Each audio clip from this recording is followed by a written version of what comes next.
Welcome to our channel. Today we bring you a story of an unusual bond between two millionaires' neglected twin boys and their black maid who changed everything in their lives. The story is titled, The Unseen Bond.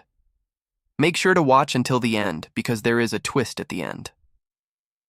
Also, please subscribe so that you don't miss any of our stories.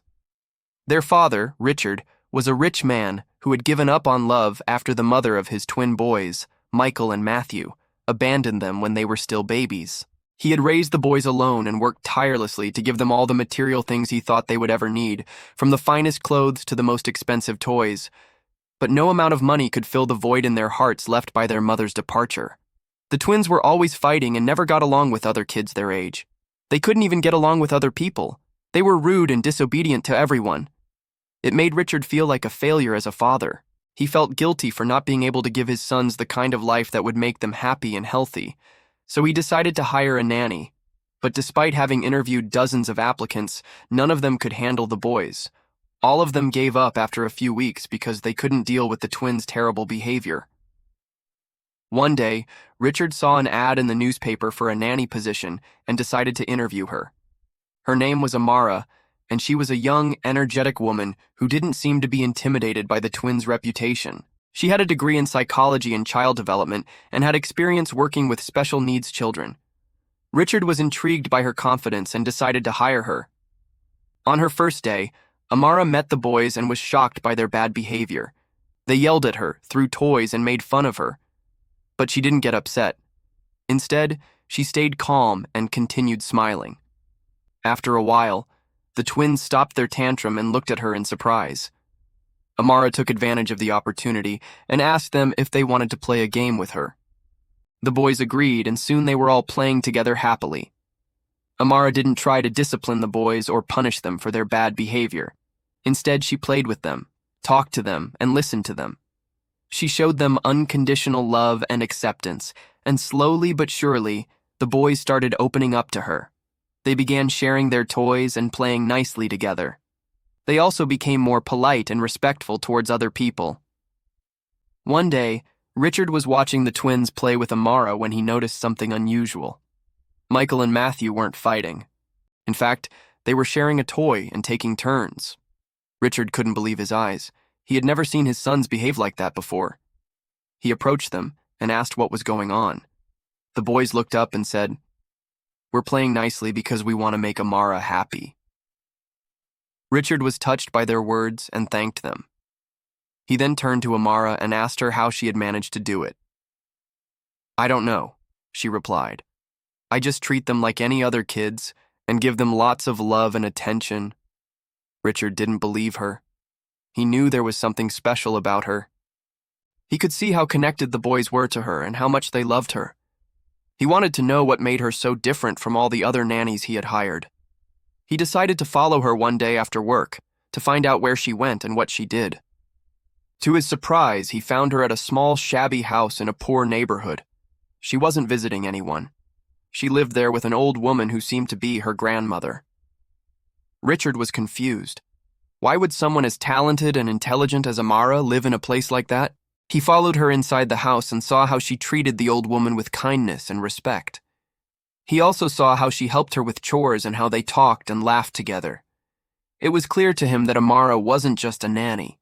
She was a loving and caring granddaughter who was taking care of her sick grandmother. Richard felt ashamed for judging her and decided to confront her. He knocked on the door, and when she opened it, he introduced himself and explained why he was there. Amara was shocked to see him and tried to hide her face, but Richard insisted on talking to her. He told her how impressed he was by her work with the boys and how he wanted to know more about her. He also apologized for following her and invading her privacy. Amara was moved by his sincerity and decided to tell him the truth. She told him about her childhood and how she had grown up without parents. She had been raised by her grandmother, who had adopted her when she was still a baby. She also told him about her dreams and aspirations, how she wanted to become a psychologist and help kids with behavioral problems. Richard was amazed by Amara's story, and even more impressed by her strength and resilience. He realized that he had been wrong about her. She wasn't just a simple nanny. She was a bright, motivated young woman who deserved a chance to pursue her dreams. He offered to pay for her college tuition and buy her a new house for her and her grandmother. Amara was grateful for his generosity, but she declined his offer. She told him that she didn't need money or material things. She just needed his support and trust. She asked him if he could let her continue working for him and let the boys decide if they wanted to stay with her. Richard was moved by her words and agreed to her terms. He trusted her completely now and knew that he owed her an apology. He hugged her and thanked her for everything she had done for his boys. From that day on, Amara became part of the family. She finished college and became a licensed psychologist. She continued working for Richard and the twins until she got a job at a hospital where she could apply her skills directly. But even though she moved out of their house, she remained close to the family.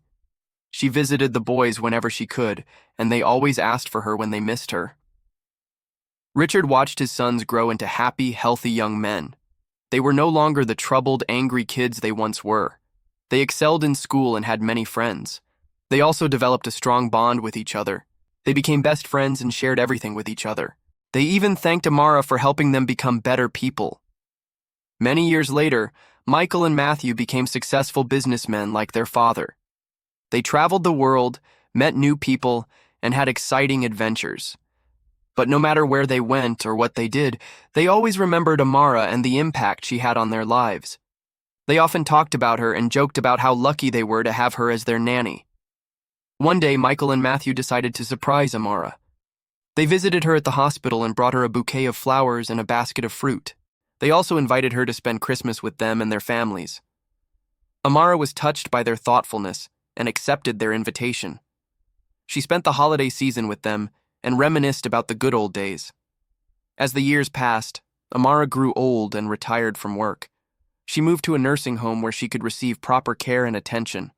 Michael and Matthew continued visiting her regularly and making sure she was comfortable and happy. They also kept in touch with their father, Richard, who was now a widower.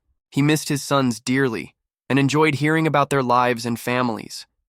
Then one day, Richard received a call from Michael telling him that Amara had passed away peacefully in her sleep. He was saddened by the news, but also grateful that she had lived a long and fulfilling life.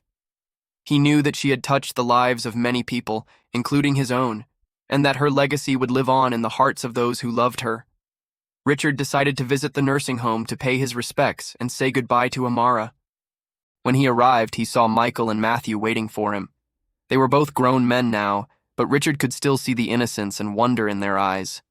He embraced them tightly and thanked them for taking care of their father.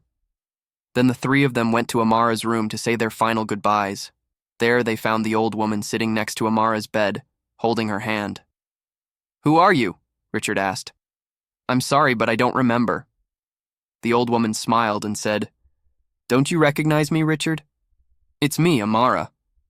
I'm sorry I kept it a secret for so long, but I didn't want my illness to interfere with my work. I've been taking care of your boys since they were babies. You were right. I am a miracle worker."